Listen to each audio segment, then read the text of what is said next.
morning, everybody, or good evening, everybody. If you'll join me in a moment of silence.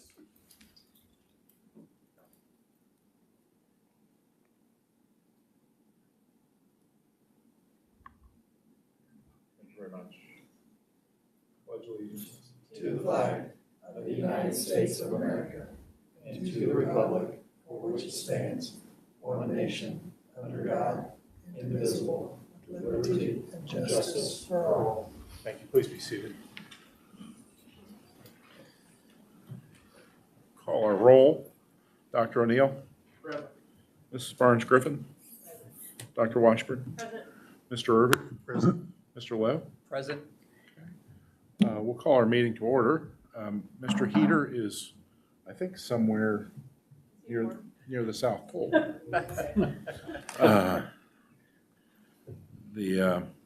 So we'll keep him in mind. It is a safe journey through the Drake Passage.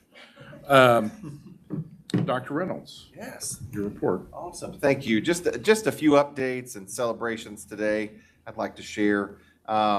Maybe our first event is a Spanish dinner is being hosted at Northside Middle School on Thursday from 4 to 8 by Mrs. Riley. She's a Spanish and dual language teacher at Northside. Hosted the Spanish dinner for many years as a high school Spanish teacher at Southside High School, and then started that tradition back last year at Northside. And just a really tremendous evening that gets our families into the building to celebrate our Spanish classes and dual language classes over there. Just be a wonderful event. If you get a chance to check that out, that'd be awesome.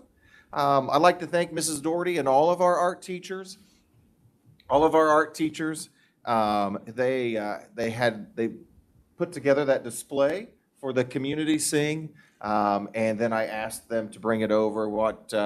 We were so fortunate to enjoy their art from a fall display they did with Ball State, and they brought it over here. Just brightens up the entryway, and just another way to celebrate the great things happening in our art classes around the district. So every school is represented in those displays, 10 to 15 pieces of art from each school.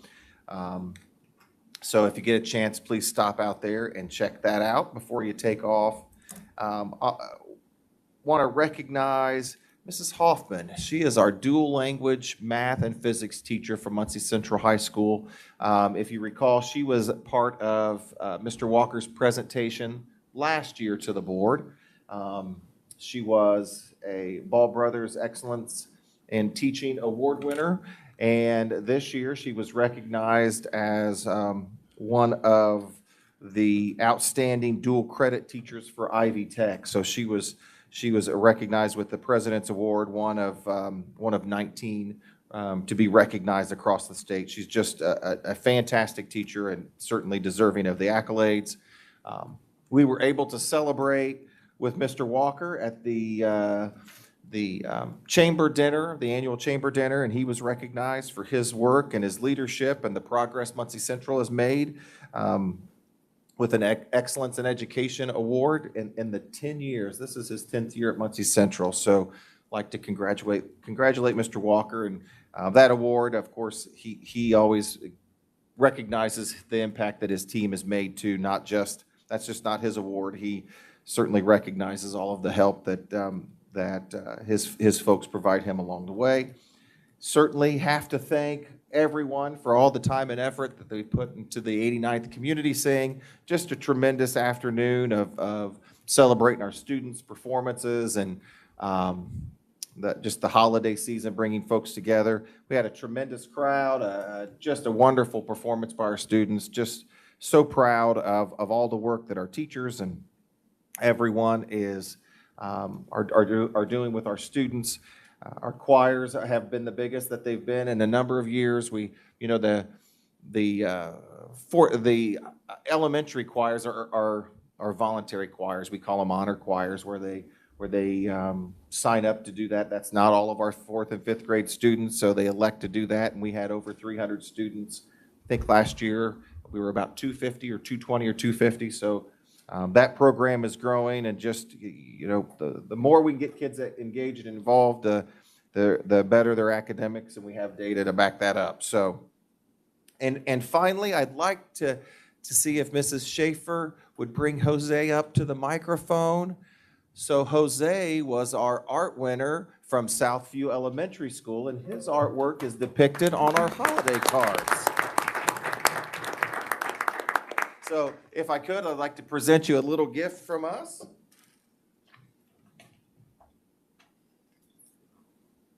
So the district sends out holiday cards to a lot of our partners and friends.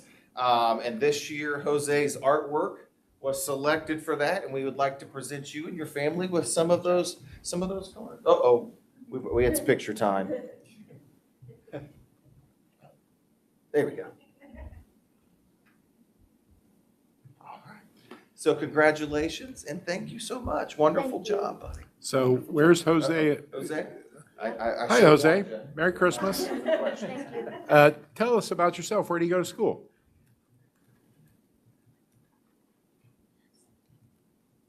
Southview. Southview. And is this your teacher? I'm the art teacher. Art teacher. Well, can we see your art? Oh my gosh, that's so good. And it's up on the display as well. Yeah. Jose, that's just fantastic. Where did you learn to draw?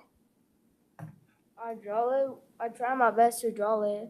I did well. You did very well. So we painted it, and then we, the next class, we worked with some paper to cut out some trees, doing some symmetry, and just practicing a fold and cut to create these really cool trees, and then we glued them down to build our snowy scene. And Jose, did you bring some family with you tonight? Yes. Can you introduce them for us? There's my tia right there. Crystal and Ashley right there. Hello, everybody. Hello. Welcome. Well, you should be very proud. And that's going to go out to how many people, Dr. Reynolds? 120 people are going to get your art. And maybe I'll get a few and send a few out. I love it. So thank you very much. Are you looking forward to Christmas? Yes. Do you have anything particular that you're wanting? I don't know. Nothing particular? Well, so you and Dr. Reynolds, and this is Dr. Reynolds, are the best dressed people here tonight. So thank you again. Have a Merry Christmas and a Happy New Year. Thank you. Thank you, Jose.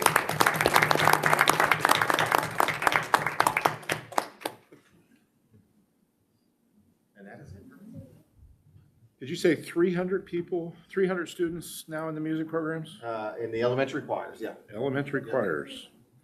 So that's at an average of 50 people per school? That's pretty good, right? Yeah. So in terms of the artwork out there, would encourage people who are watching at home tonight to take a look at it. I spent a bit of time on the way in this evening, and it's just so heartwarming to see that artwork. It's very well done. I really like the candle with the holly, and I think it's on that far end. Yep. I'm just proving, actually, I did stop and look. So, but it is really remarkable. So thank you. And art teachers, how many art teachers do we have here tonight? Just Sarah and I.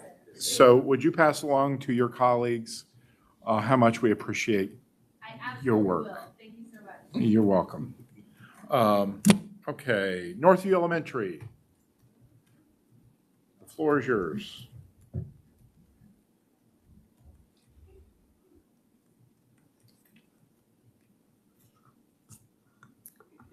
All right, good evening, everyone. Thank you for the opportunity to share about Northview this school year.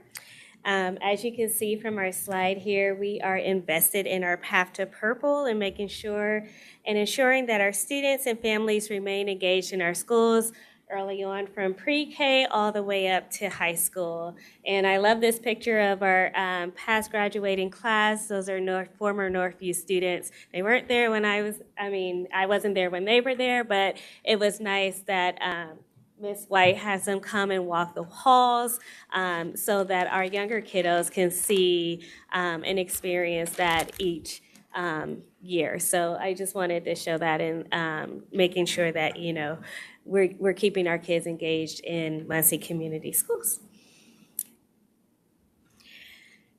All right, we are proud to serve 367 students from pre-K through grade 5.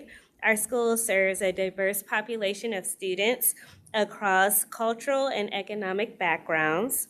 Learning takes place across many different platforms at Northview, which keeps students actively engaged in learning.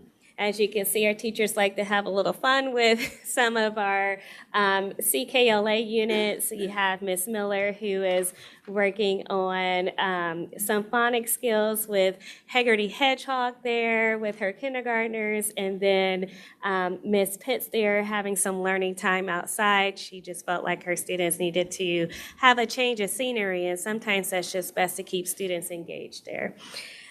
We consistently receive positive feedback from families and teachers about the benefits of manageable class sizes, including stronger parent communication, more direct and personalized instruction, improved behavior management, and stronger student-to-teacher relationships.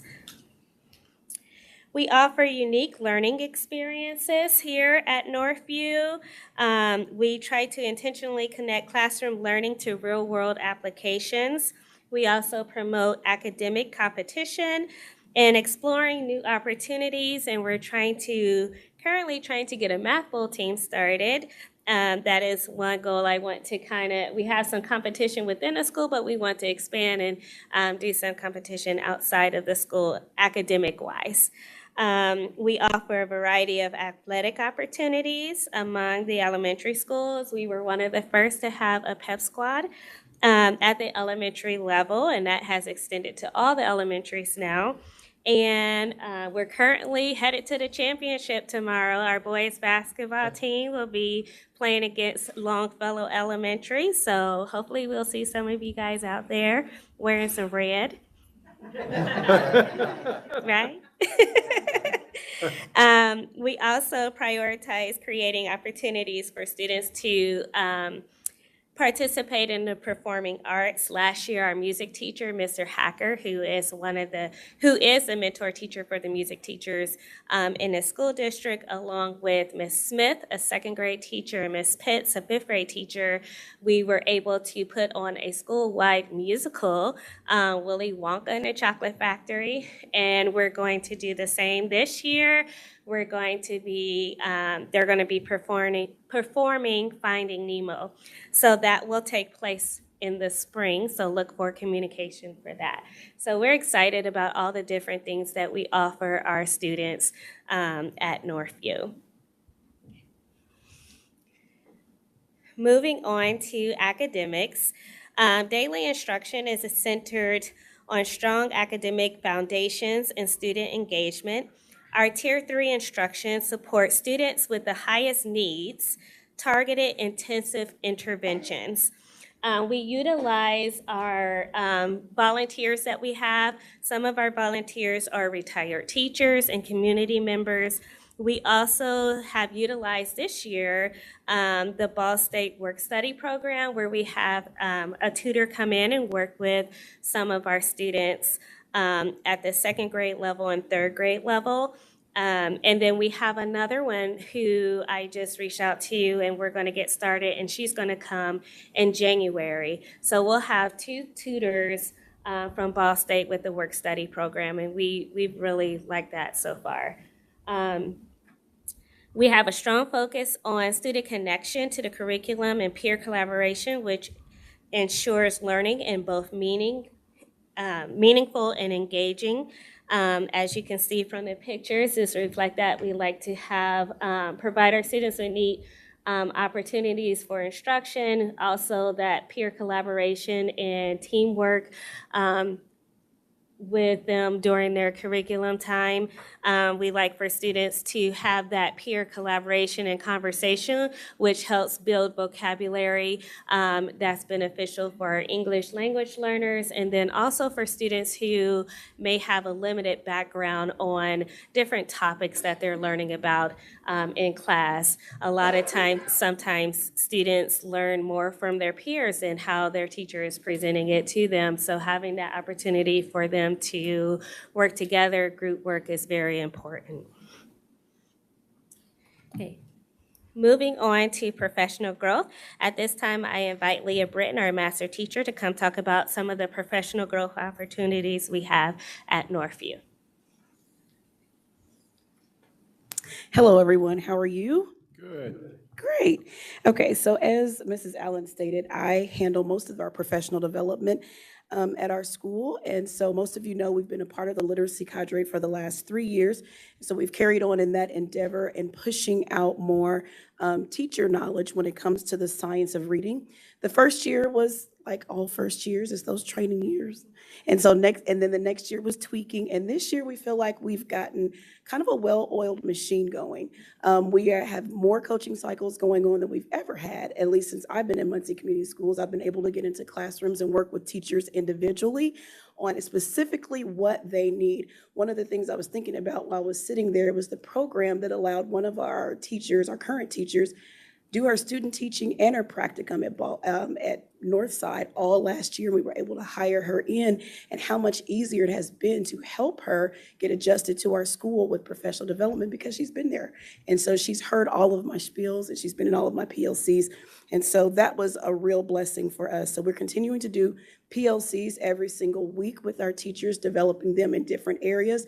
This year we've stepped out, and instead of doing one PLC for every grade level, we're trying to tailor it to each grade level and each classroom if possible. That's stretching a little bit further and a little bit wider, but I think it's beneficial for our grade levels. In addition to that, we are also pursuing professional development with our instructional aides. These people are very instrumental in helping our students learn. They're taking out small groups. They're working with students one-on-one, and we want them to support what's going on in the classroom and not just have a bunch of fluff. So we started using Reading Universe has a paraprofessional modules about the science of reading.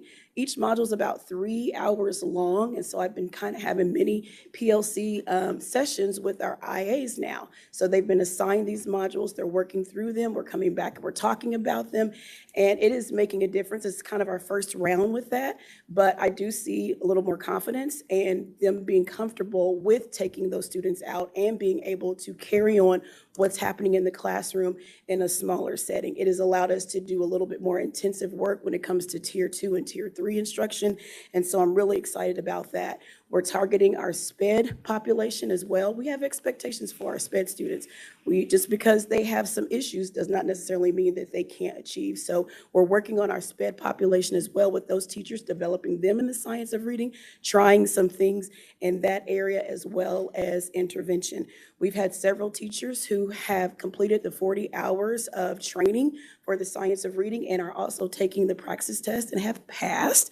So we have some teachers who are adding that to their licensure this semester. And so we're really excited about that. So professional development is what we need to continue to move forward. It's going very, very well at Northview, and we hope that it will show up in our test scores this year. Thank you. Go ahead. All right. Thank you, Ms. Burton. I appreciate it. All right, we'll go ahead and move on to. I'm sorry, could we ask her a couple questions? Oh, yeah, sure. So, Go right on. what's praxis reading? So the state has now, if you're going to be teaching reading, they would like for you to know about the science of reading and the foundations of reading. So they offered a module through Keys to Literacy, 40 hours of instruction in this area.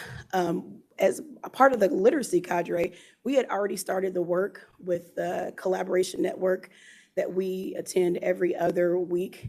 And so we were allowed to use those hours. And once you've been trained in those 40 hours, you will take a praxis reading test to make sure you know all of what you need to know about science of reading. And once you pass that, you can add it to your license. So, State licensing test. Yes. You have to pass the praxis. So is Praxis just a brand name? Oh, yes, yeah, Okay, okay. yeah. Pardon? It's the company that delivers. It's the company, yes. Okay, I thought it had some other significance, perhaps. Okay, so that's just the state's stamp of what we had already started doing, correct? Yes. So are they going to screw it up, or? Hope not. We put a lot of time in this. They better not. I know. So, Thank yeah. you. You're welcome. Okay. All right. Moving on to our school-wide goals, we have goals in ELA, math, and attendance.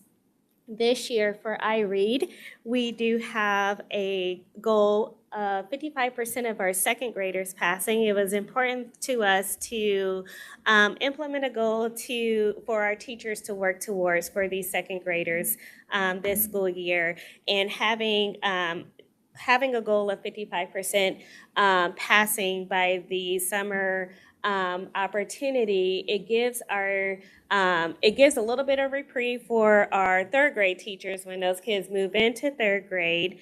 But also we want to have high expectations for them as well. So we thought that it was important that they had a goal to work towards with the iRead score. And then also we all have our a 75% passing rate for our third graders for this upcoming school year. We are working intensely with this group and pulling in all of our stakeholders, our support staff. Like Ms. Britton mentioned, we've been doing professional development with them because we felt like, that instruction needed to be a little bit more rigorous. And so we're pulling in support staff, our volunteers, our work study students from Ball State are all supporting our second and third grade students in ELA instruction. We're also utilizing the MTSS process a little bit more with Fidelity to help identify students who have specific needs so that we can provide targeted support for them as well. So this has been a key factor with, individualizing, different plans for our students so that they can be successful. We also have our iLearn goals that we want to increase by 10% from last school year, and we've been doing our iLearn checkpoints.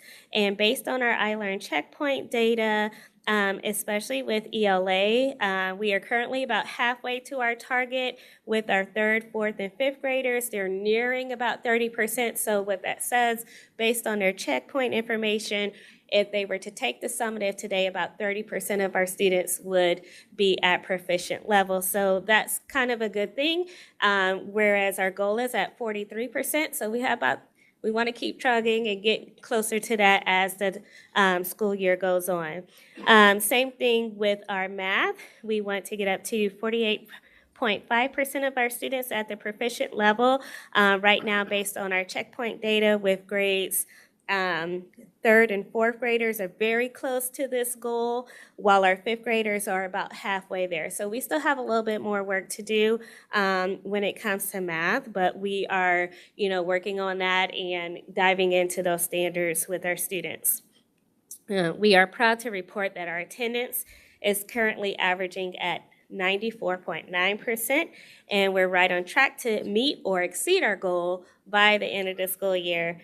We know that strong attendance supports academic success. So our students and our parents and our families, they're really good about getting their kiddos to school. Even if it's a little bit late, they're still present and they're still there to learn. So we're right on track with that. Next up, I want to talk about family engagement. This is another major strength for Northview, and this is why this year I invited one of the members of our PTO leadership team, Miss Jamie Jones, to come up and speak a little bit about our PTO, because they're doing some really great things. Hello.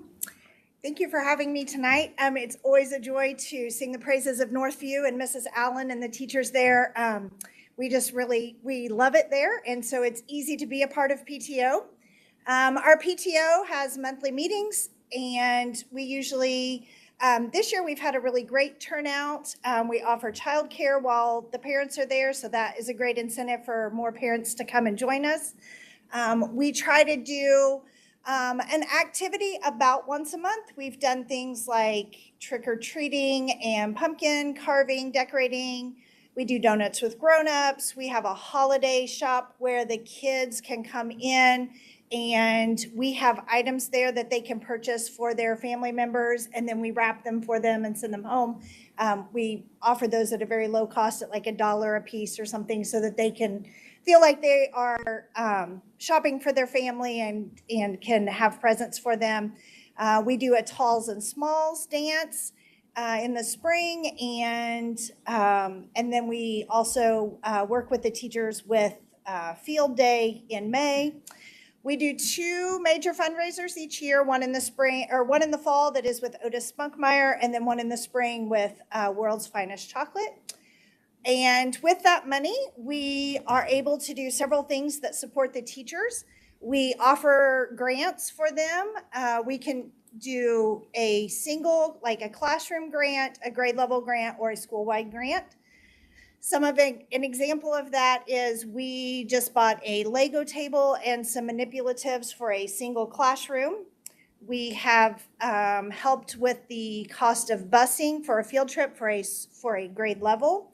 And then for the school-wide, we have given grants to Mr. Hacker and Ms. Smith for the play that they did last year. And so that covers the entire school. So we try to do things that help at a variety of levels for the teachers.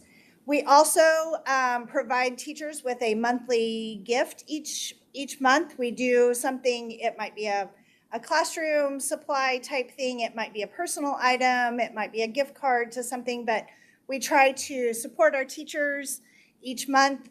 We know that they are doing the hard work, the heavy lifting, and so if we can support them and as much as we can, then ultimately our kiddos are the ones that are benefiting from that in the end. So it's just a really good relationship between the teachers and the parents. We're very happy to support them and to do what we can to make their job a little bit easier. Thank you. Thank you so much. Okay. All right. Okay, I want to talk a little bit about Ball State, which is one of our community partners. Our partnership with Ball State University greatly enhances our instructional support at Northview. We host participants from the residency program. Last year, we had 2 who participated at our school in the residency program, so they were with us from August all the way till May.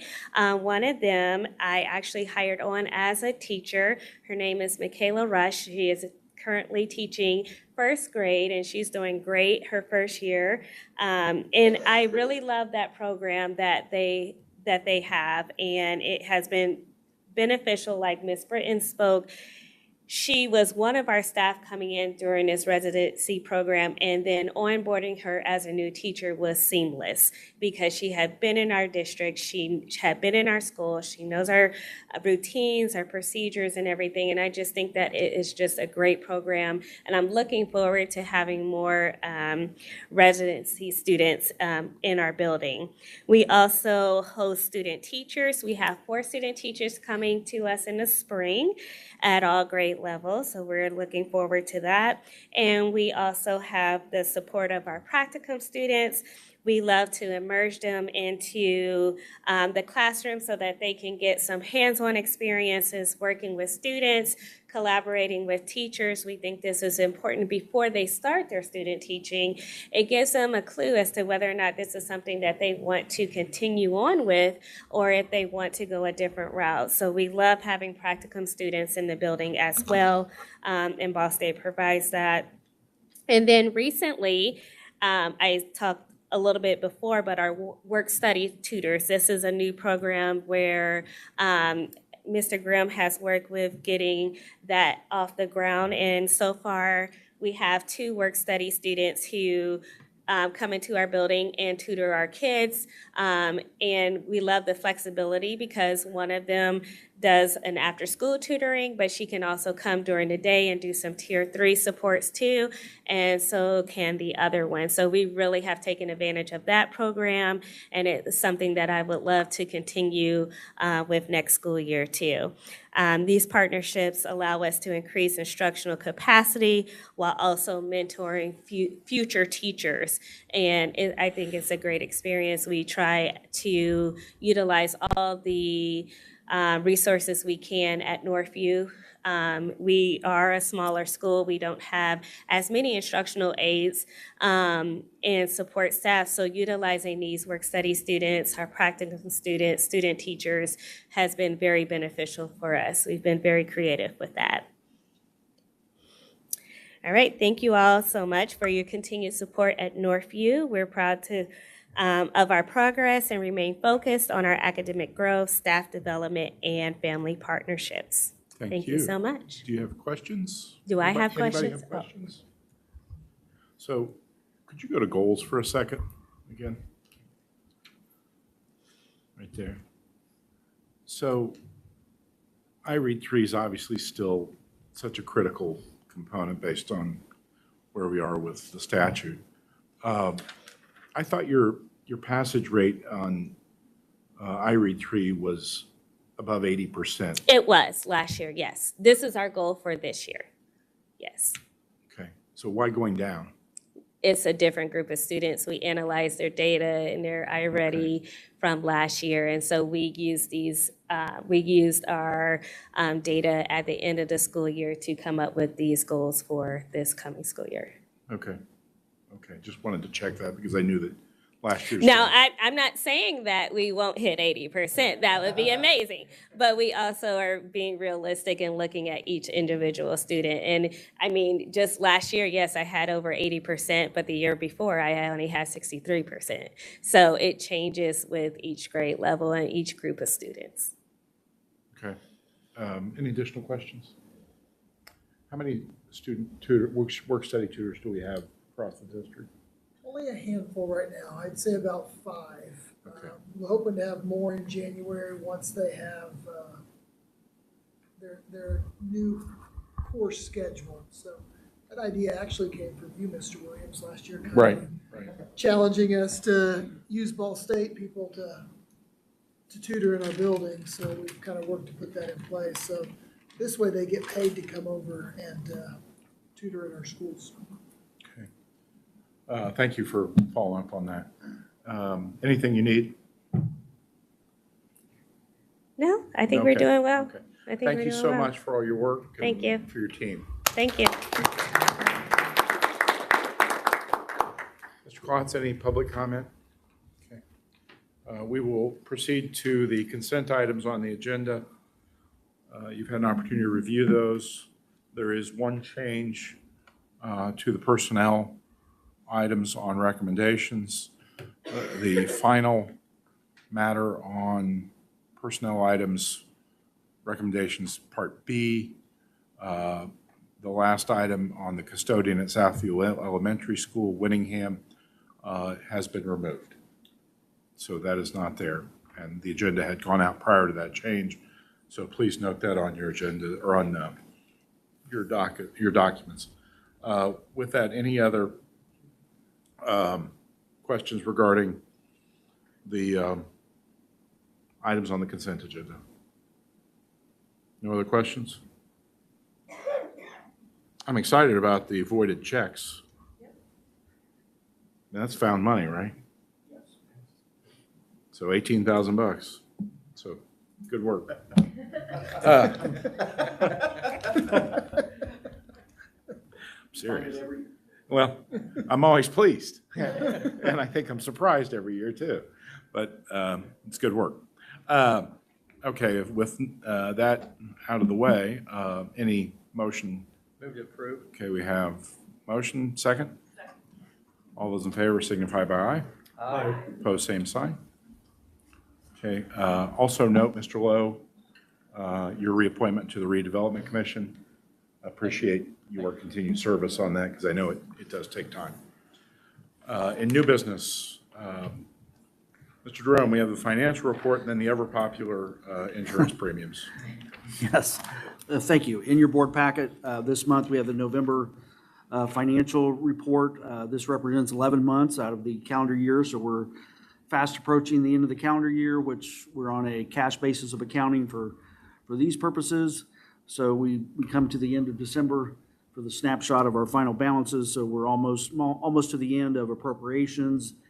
And so good things to report. I'll hit some of the highlights here. We now are receiving our estimate of our state basic grant. It'll be about $47.7 million. That was up about $150,000 because of our enrollment. That even though our enrollment was down 14 compared to last year, Dr. Reynolds and I had forecast slightly lower on the number that the state was using. So it resulted in more money for us for the last 2 months of the year. Anyway, our cash balance is probably the highest balance you've ever seen here at Muncie at $42.6 million. And I can explain that. We just received $9.9 million of bond proceeds, so that's the one-off big change. We just received those bond proceeds in November. That's why it's much higher than it was to start the year. But those monies will be used for purposes of fixing things in the buildings and part of our projects that we've already identified. And then, of course, we will sell the remaining $9 million in bonds in the first or second quarter here of 2026. The state loan outstanding is now below $6 million at $5.9 million. If you remember, that started out at $12 million back in 2019. So we're paying that off based on our original amortization schedule. That comes right out of the education fund. They just subtract that out. So that's a positive thing to report there. Payroll is up just because we've added the additional former SSC maintenance facilities and custodial employees. We're doing well on the limiting our spending on rainy day and operation fund to stay within our appropriation limits. Still expecting our cash balance at the end of December to be over 30 million. An education fund balance will probably still be under 15 million at the end of December. So those are positive items to report. The last thing about property taxes, we so far through November, we've received a little over $10 million in local property taxes. So in December, we'll probably receive approximately another, probably almost $2 million in property taxes. So good thing to report there. I like the charts and graphs that come up. It just shows where we're at on the trend. Obviously, that's the big number on the far right, that blue bar. You can barely see it. That's the 42 million. That reflects that 9 million bond proceeds that's in our regular normal bank account. I shouldn't say regular normal bank account. We've isolated that in some higher earning interest-bearing things that provide us more money. But it's certainly, we're positive to report that. Appropriations, I've mentioned that already. We're staying within our limits of where we're allowed to spend. So I'll be able to come back to you in a couple months with the final December report. So that pretty much concludes my report for the month of November. Thank you. Any questions for Mr. Jerome? So the projects associated with the bond, when do we expect those to commence? Next Yeah, year sometime? that's a good question. This first section representing that 9.9 million of project, this first bundle is pretty much isolated almost at the Muncie Fieldhouse, where some work obviously has already been witnessed in some new, the old bleachers were taken out. We'll see heating and cooling installed this summer at the field house. This will be our third and last winter of using temporary heat on a semi-truck. We'll take bids for some of the remaining pieces of the roofing projects in February, and also bids for the work that will be at Southside Middle School for the track and tennis courts. And we'll just keep providing the bids with the construction company when they're ready to issue those. The chiller was included in that at Northside, right? That is correct. Okay. Yes, that's correct. That work will be at Northside Middle School. And once again, that work, that will not commence till this summer. Okay. Any additional questions for Mr. Jerome?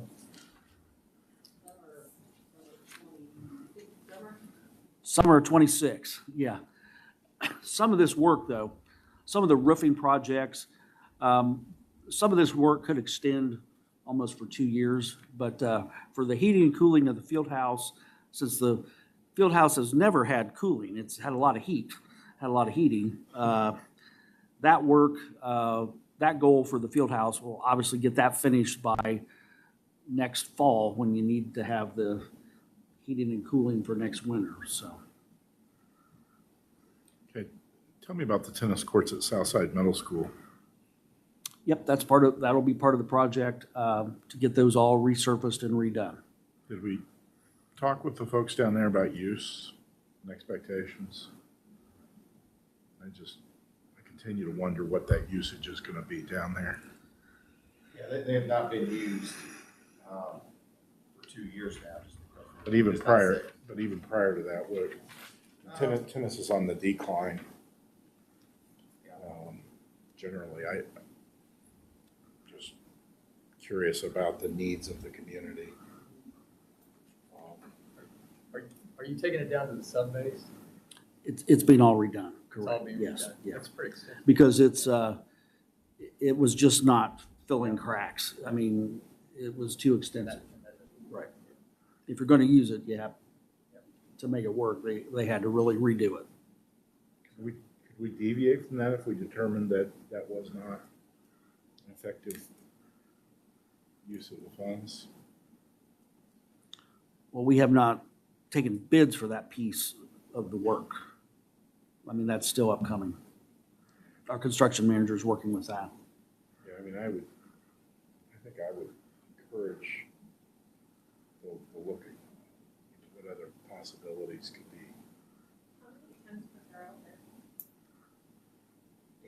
There's 4 and 4. I wonder, just thinking of that, they built those pickleball courts over in the old store lot, and those are being used a lot. Yeah. So I don't know, just a thought, like that Sure. be a different gym activity even, like Yeah. teaching kids how to play pickleball and tennis. They've been in such disrepair, you couldn't use them. It's been summer programs out there I think it was 2 years ago, the Parks came in and ran a program out there, but just not usable. Now, the pickleball courts, are they the same They're the as Same surface. surface as tennis courts? Yeah, The lines just different are lines. Different lines, but you can put pickleball lines on a tennis court and use it for both, correct? I think Yeah, the tennis you do the pickleball court right on the users tennis and court. the pickleball users then occasionally run into conflict. They do. I mean, you have to have a different net that goes up there, but, The pickleball people are pretty violent. It's a dangerous sport. It is. You get hurt. I don't know, I would encourage you, please take a look at that. Sure. I have a question about the employee total head count. So of course, 68 higher than last year. Yep. And FB included, like what Yeah. number? What do I mean by that is, we've obviously brought them on board July 1st. When we brought them on board, there were like 63. So that's why that number reflects higher at this point. I don't have it's not a good apples to apples comparison because we've added those I wondered how folks. many put that number in. Yeah, we brought them on board at like 63. There's still a significant savings associated with Right. that. And I know that's counterintuitive. It sounds like a counterintuitive argument, but our savings with that contract versus bringing them on board is still reflecting $100,000 a month savings Yeah, versus the so contract. The payroll is less than what we were paying on the contract when it was an independent contract and being performed by outside entity. Yes. Once we brought the employees under the MCS umbrella, the actual expenditure for the corporation is significantly less, over $1 million a year, about $1.2 million That's per year correct. savings, correct? That's correct. So, that's, no, you can go as long as you want. Our school, like, are we staffed up with teachers, like, maybe Dr.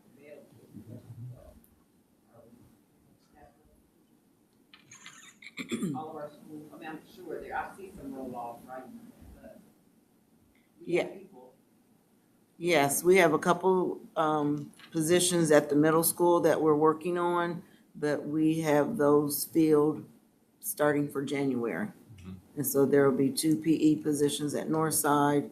We're working on a social studies position for Southside. Other than that, there's a couple that will have resigned at semester break, but due to class sizes in those elementary schools, classes will be combined. And we've worked with Ms. White and the principals on doing that. Any additional questions? Would entertain a motion to approve the financial report? So moved. Do I hear a second? All those in favor signify by aye. Aye. Opposed, same sign. Okay, Mr. Jerome, the insurance premiums. Yeah, thank you.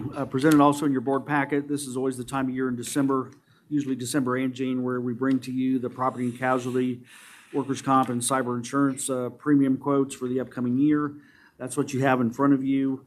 We're still utilizing USI as our local insurance agency who goes out and gathers these quotes in front of us. The bottom line is the premium goes up slightly, a little over 7% to $978,000.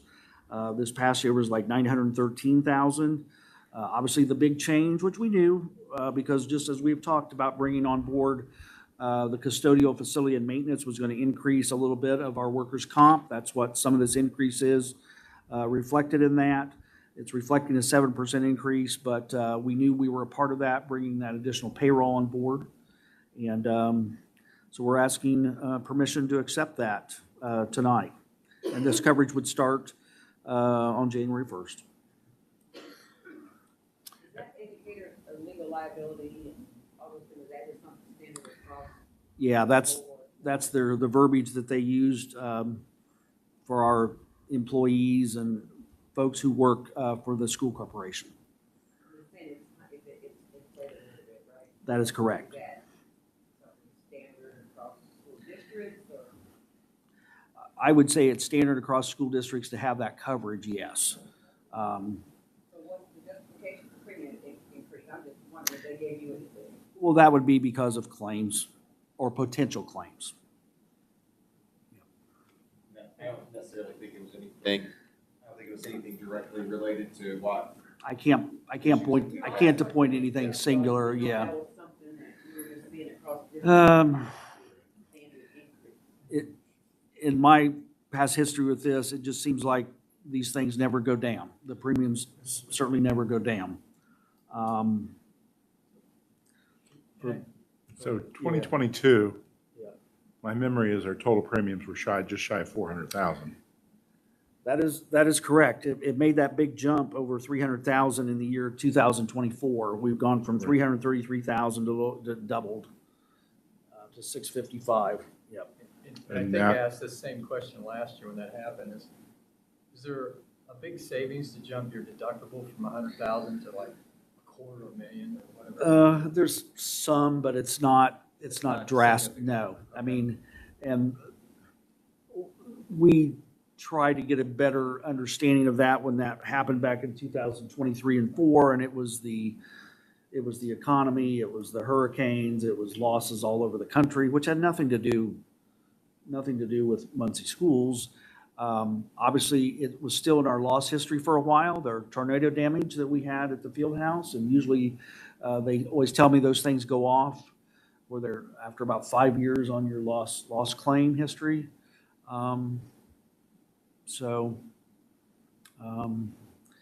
That is, you're kind of burdened by your history a little bit if you have a lot of claims, but just the overall market, it just never seems to go down. Last year, we went out and solicited a total competing quote from the educational co-op of the consortium of schools, and turned out that was not an option either. That was even more higher. It was higher than what our quotes were through our USI agency, so. So with that, when it doubled, went to 655 or thereabouts in Yep. 23 or 24, Right. was that just property and casualty? That was the whole bundle, property casualty, workers' comp, and the cyber. And the cyber by itself, as you can see, is just a little over $20,000 on that piece. So It's we've added, effectively, these have increased by a factor of 3 in 3 years. Oh, yeah, yes. So we've gone from 330,000 to 978,000 Yes, over the course of 36 months. that is correct. And that particular bucket that pays for those, it's the operation fund. Correct, and that was my next point, was this is the operations fund, which has to pay for these premiums, which is under immense pressure as a result of the legislation that was passed this past spring. We continue to look at increasing inflationary costs as it concerns obtaining necessary and required property and casualty insurance, which, by the way, we do have to have as a condition of our bonding, among other things, in order to function. So this is completely, as Mr. Jerome has described, subject to variables outside of our control. Yeah, because all these various construction projects that we have done each year over the last 3 years, those separate bond projects, those require builder's risk insurance, which is separate from this, which we pay out of the bond proceeds. So none of that construction work on the insurance ever impacts these numbers. And it should, because the construction work we've done has actually improved the durability of the buildings and should, in theory, reduce the property and casualty coverage, but it doesn't. So I'm not telling you anything. The other thing is this not true, just like your home? Every year, the insurance agency is looking at replacement value of buildings, which are radically going up in cost. It's not just, sort of speak, of assessed value. It's whatever it takes to replace that is just climbing rapidly. Yeah, they call that the replacement values of our property. And obviously, we're spread among a multitude of buildings and a multitude, and the fleet, which were already covered on our insurance, even when SSC was our outside facility maintenance company, we covered all that fleet before because we had the title to almost all the vehicles except one. So any of these increases we bring to you tonight just reflects, I guess, the market. It reflects the level of coverage they said we need to have. We don't have other places to go. It reflects inflationary pressures in the insurance industry, which have mirrored the rest of society. But we are, in 36 months, going from 350,000 in premiums to 978,000 in premiums.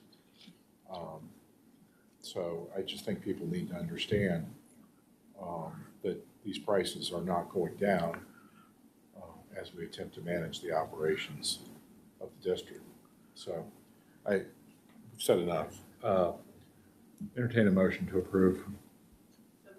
Do I hear a second? All those in favor signify by aye. Aye. Thank you very much. It carries. Mr. Jerome, anything further? Nope, I appreciate that. Thank you. So we're on to board dialogue. I think we have some guests tonight. Who all's here by show of hands for class credit? Okay. Do you guys want to come up and introduce yourselves? Come on up. Come on up. Yeah, come on up. Oh, we have some. Yep. In order to get credit, you have to come on up. Because we have to sign something. Did they give you the thing to sign? No, I'm joking. Tell us who you are and where you're from. I'm Haley Rollins from Central, What grade? senior. Oh, Haley Rollins is senior. What are you planning to do Like after school, after school? hopefully nursing. Nursing? Where you want to go to school? I'm thinking about UNC. or John Hopkins would be pretty cool. Good for you. Good for you. Who's up next? Hi. Hi, my name is Anthony English Davis. I am a senior student at Muncie Central, and I want to go into cybersecurity or digital design, which I was here all day today. Okay. Yeah. So, welcome, Anthony. My name is Chloe Miller. I go to Central. Senior? Mhm. What do you want to do? Respiratory therapy. Where do you want to go to school? I'm not sure yet, but thinking Ball State. So. Okay. Well, welcome. I'm Ariana Kiner, and I go to Muncie Central too. I'm also a senior, and I'm planning to go to Ball State for business administration. Congratulations. Thank you. Hi, my name's Morgan Kurt. I go to Muncie Central. I'm a senior, and I'm planning on doing pre-dental at Ball State. Okay, thank you. Wonderful. Hi, I'm Nia Pryor. I also go to Central, and I'm a senior. And I want to be an elementary art teacher, and I want to go to Ball State. Wonderful. Well, you can come back here in maybe 4 years and get a job.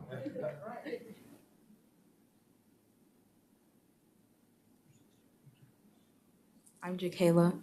I go to Central, and I'm a senior, and I want to go to Purdue. Congratulations. So, congratulations, all of you, on being in your senior year. Thank you for sitting through this meeting. And we're just very proud of you and your classmates. And so, you know, thank you for all you do to make Central a special place. And let us know if you need anything. We wish you the best. Thanks for showing up tonight.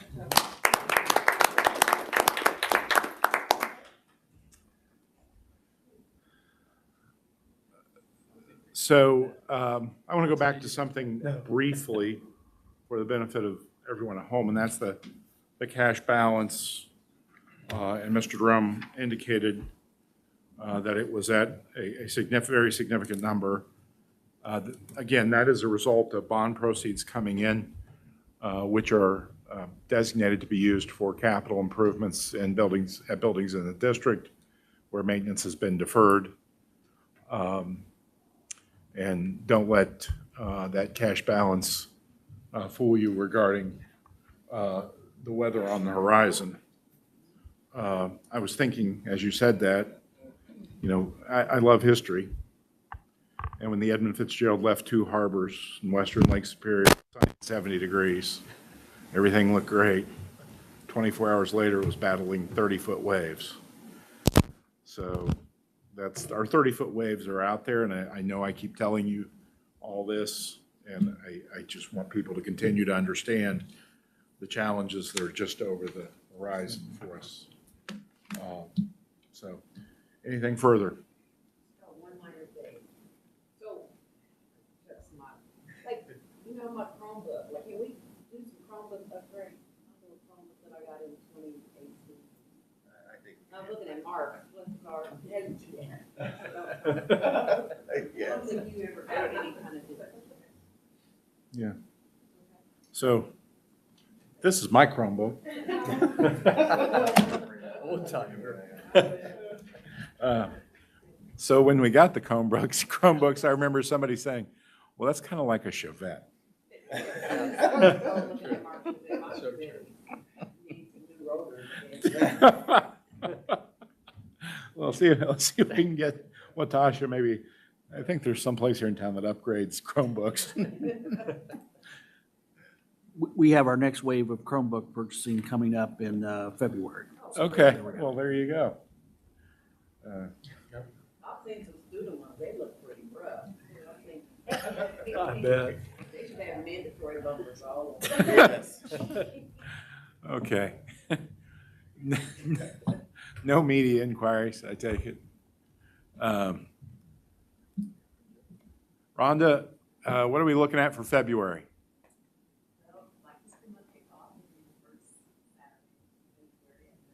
Right? Are we doing the door decorations? Okay. And we're going to have a meeting. We're going to have everybody meeting, right? Okay. Youth Citizenship Award is Yeah. Saturday. So MLK Citizenship Awards are, is that the 17th, that Saturday? 17. Okay. Okay.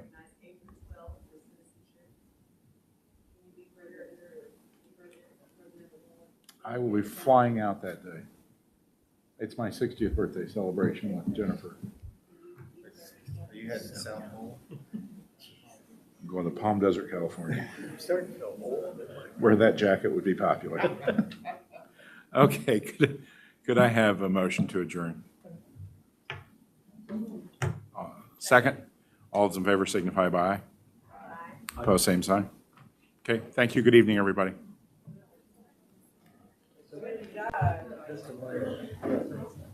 I don't like it. How did I get money? Christmas. Write a check and send it to somebody.